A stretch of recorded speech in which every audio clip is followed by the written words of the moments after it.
çıkanda Ağta meydanına bir güzel gördüm.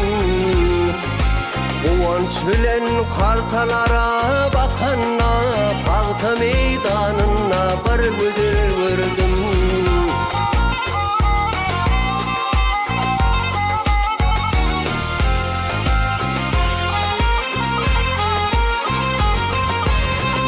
Dök saçını boğup başına, Behter sorularını yığına taşına.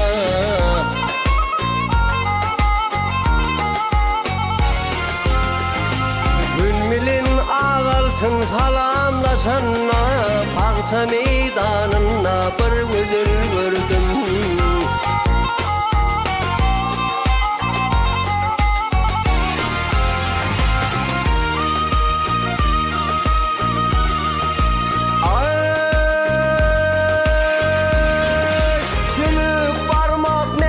Çeper elleri, kaplap var yar ağaltınlı pelleri.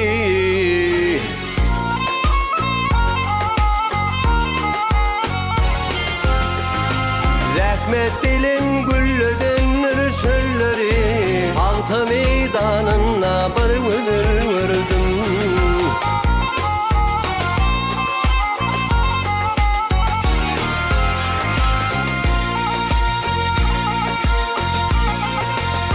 Aman yıldızları yansa üçünle, Altın güneş dünya nurun saçanla.